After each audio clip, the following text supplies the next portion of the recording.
your members, there's a fund available for your members to access and buy ships and all of that. But he's saying that he's not sure even accessing it. Not about being sure. Nobody has accessed that fund. Why? What are the challenges with accessing this fund? Just like he said, the impediment along the line is like no one can say for sure why. No one can, but even in this funding, there's even another side why cabotage is failing, which is criminal. I use criminal in all sense of responsibility as a professional. Products made for Nigerian market. All the international oil marketers bring this product. The bill of lading wherever the oil emanates from is for Nigeria. What do? They take the ship, sometimes offshore cotton, sometimes offshore Nigeria, but they won't say it's offshore Nigeria, and put the ship in the middle of nowhere. And now, Nigerian marketers take ship to that place and import it from the middle of nowhere.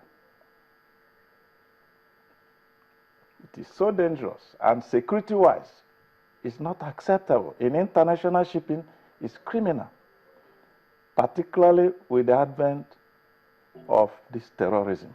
No, let's get this straight, Mr. Gbago. International vessels bring the goods close to Nigeria, and then Nigerian ships go there, and then the goods are transshipped. Transshipped to come to Nigeria. To come into Nigeria. When they ought to have come to Nigeria. Too many things are the Nigerian vessel ought to have gone and brought the goods all the way. No. The international vessels are supposed to land. Marketers, importers, ought to, because when you are importing any goods, the goods leave a destination port. Yes. It also has the arrival port, where it's going. A departure port and arrival port. And that's how the bill of lading indicates exactly what transpired in that international trade. They obliterate that and stop midway at sea and expel Nigerians. The only reason they gave during the subsidy hearing was that the Nigerian marketers said that if the vessel comes to Nigeria and they lighter the vessel in Nigeria, which is cabotage trade, the central bank won't pay them in dollars. That's why this criminal act is going out of proportion now. So, okay, let's go back to the fund that he was talking about. You said that none of your members has been able to access it. Not to my knowledge. Yes, and you could not give us a reason. Now, has any attempt been made by your members? So if that attempt has been made, they would have given you the reason why the money was not given to them. I didn't say I can't give you a reason. I've told you. He asked you for the reason. And I said that people applied for this fund. They have a permanent lending institution. Some banks, they nominated, I think 3 banks or so, or 4 of them. They nominated to oversee the application. I understood that 6 companies have been shortlisted for the past 3 years or so. 6 companies have been shortlisted, waiting final approval. Who is supposed to give this approval? The approval is minister. The master is supposed to process and get minister's approval. Of course, minister may have to seek the president's clearance to allow the money to be disbursed. But that, unfortunately, has not happened. Let me give some insight. The money is basically contributions by ship owners. It's our contribution. It's the money that is being kept is yes. your own contribution. It's our contribution. 2% of your business here. Yes. It is meant to develop shipping. Okay. One would have expected that the law will allow for participation for the disbursement by us, the contributors. But there is no such provision. You contributed the money. Yes. And the government is just keeping it for you. Yes. And the government but now you're not getting access to it. And we have no access to it. But let me tell you something more important.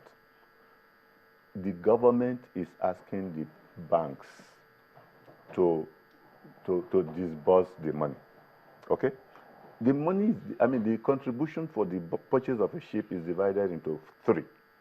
The ship owner to contribute 15%, the government to contribute 50%, and the bank to contribute 35%.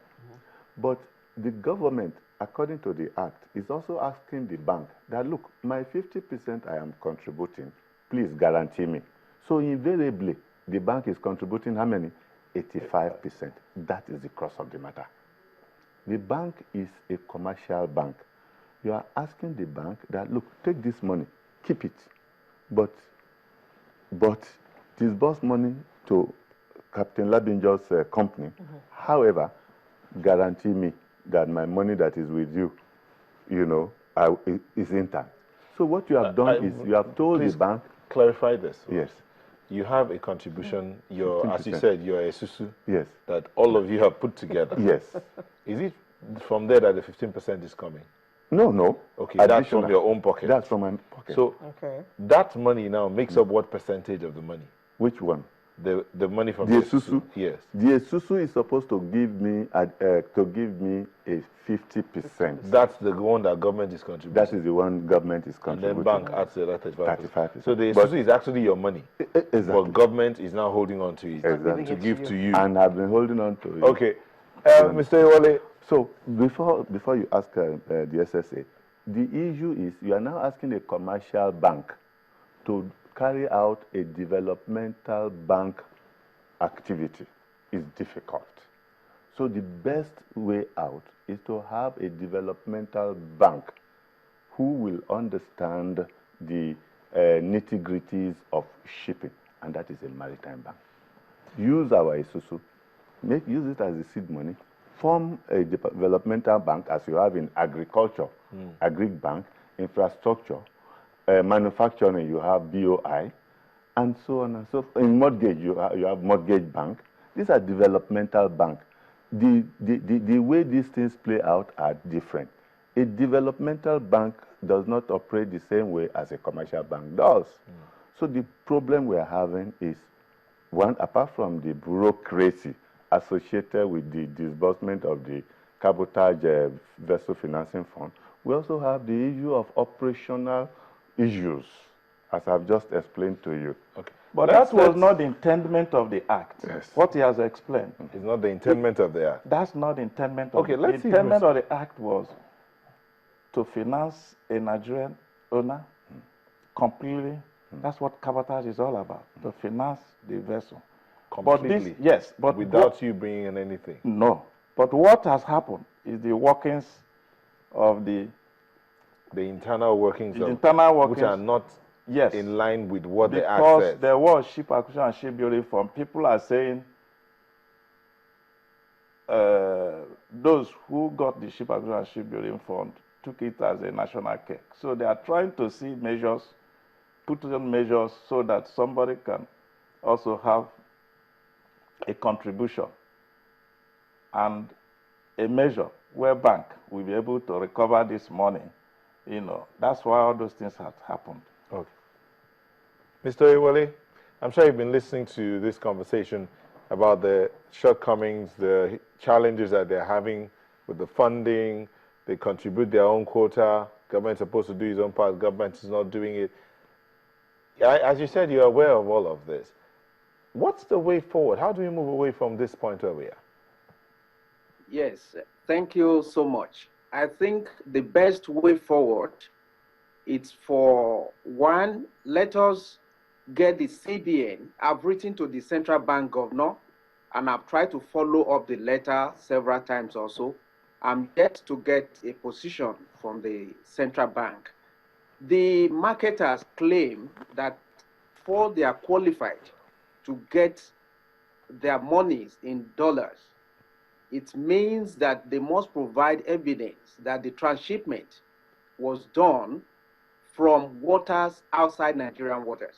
And that is what led to people moving to Cotonou. I want Nigerians to understand one thing, that the exodus to Cotonou has cost the country